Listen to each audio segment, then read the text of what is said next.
Hashtag my question, ma'am, after some days of sex, my partner is getting some kind of infection like urine infection, itching inside the vagina. Ma'am, can you give some suggestion? मैंने एक बहुत पहले video बनाया था, उसमें मैंने आपको बताया था कि सेक्स के दौरान या फिर सेक्स के बाद में अगर किसी फीमेल को पेशाब में जलन होती है या फिर उसको वेजाइना में इन्फेक्शन हो जाता है तो इसका मतलब है कि उसको कैंडिडियासिस यानी कि फंगल इन्फेक्शन हो गया है। जो वेजिनाइटिस होता है इसे कैंडिडियासिस भी बोलते हैं, इसको जेनाइटल थ्रश भी बोलते हैं।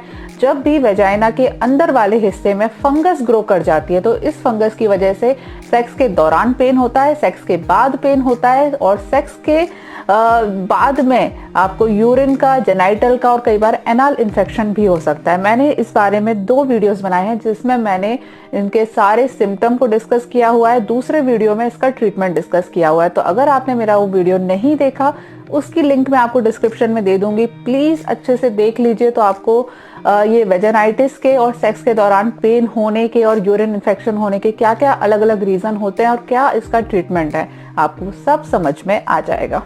जेनाइटल ऑर्गन पर खास तौर पे जो अंडरवियर की लाइनिंग होती है वहां पर होने वाला जो इन्फेक्शन होता है, जो थाइस के कॉर्नर पे होने वाला इन्फेक्शन होता है, उसको टीनिया क्यूराइटिस कहा जाता है। अब एलोपैथी के साथ क्या है ना कि वो हर बीमारी का स्थान के हिसाब से नाम अलग अलग कर देते हैं। मतलब वही फंगल इन्फेक्शन नाखून में हो गया तो अलग नाम है, सिर पे हो गया तो अलग नाम है, नाक पे हो गया तो अलग नाम है, होठ पे हो गया तो अलग नाम है, जेनाइटल में हो गया तो अलग नाम है। बीमारी हर जगह एक ही है। टोटल मिला के बात सिर्फ इतनी है कि जैसे जो मैंने अभी आपको बताया कि जो एक दूसरे पेशेंट ने कंप्लेन करी थी कि हाथ में फंगल इन्फेक्शन हो जाता है, क्यों? क्योंकि वहां पे नमी बहुत ज्यादा है, नमी ज्यादा है तो बार बार फंगल इन्फेक्शन हो रहा है। अब ठीक यही चीज जेनाइटल पर भी हो रही है।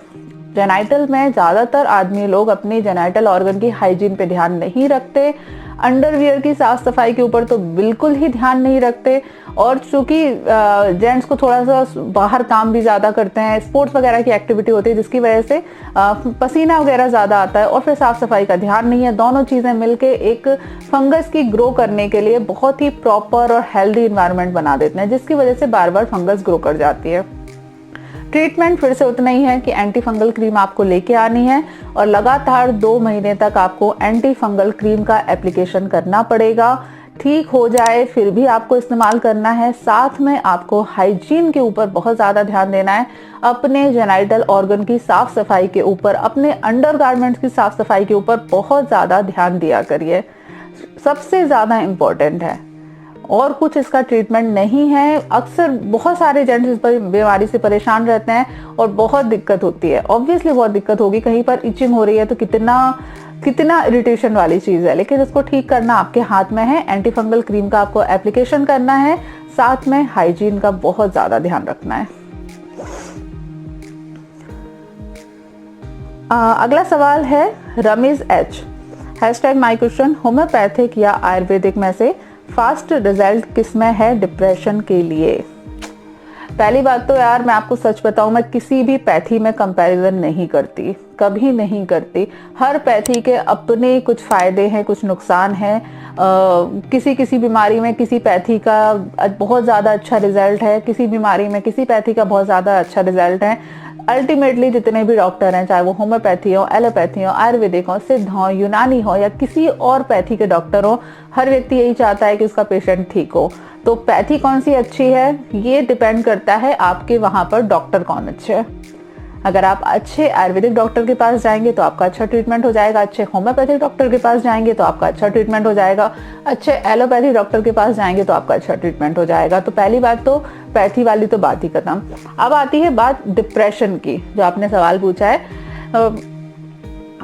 डिप्रेशन एक ऐसी बीमारी है, आजकल उसके बारे में बहुत ज्यादा बात हो रही है, बात होनी चाहिए, लेकिन मुझे पर्टिकुलरली मेरा ऐसा मानना है कि बहुत ही गलत डायरेक्शन में बात हो रही है।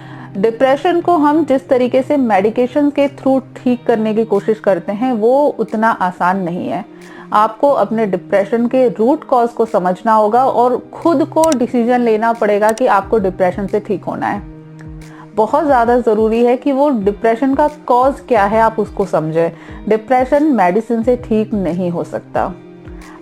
कोई भी आप मेडिसिन लो, एंटी डिप्रेसिव मेडिसिन जो एलोपैथी की आती है उनके भी दुनिया भर के अलग अलग साइड इफेक्ट होते हैं। मेन चीज ये है कि आपको डिप्रेशन का कॉज क्या है उसको ढूंढना पड़ेगा, और कॉज को आइडेंटिफाई करके, कई बार आप नहीं ढूंढ सकते तो आपको किसी साइकोलॉजिस्ट के पास जाना पड़ेगा। मेडिसिन से नहीं, साइकोलॉजिस्ट से बात करना पड़ेगा, एक थेरेपी लेनी पड़ेगी। थेरेपी का मतलब ये होता है कि आप अपने दिल की सारी बातें किसी अनजान व्यक्ति को बताते हो, अपना दिल खोल के, चाहे वो गुस्सा है, नाराजगी है, कोई भी बातें हैं वो किसी से आप शेयर करते हो।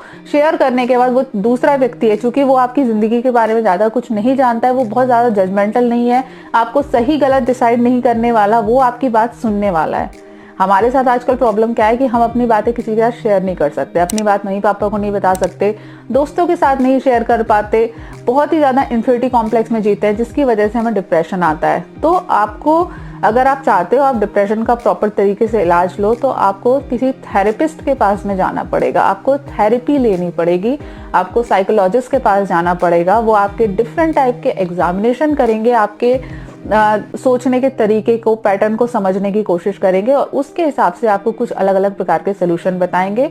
मेडिसिन अकेले से कभी भी डिप्रेशन ठीक नहीं हो सकता। आज के लिए इतना ही, नेक्स्ट वीडियो में मुलाकात होगी, तब तक के लिए stay healthy and be happy. Good bye.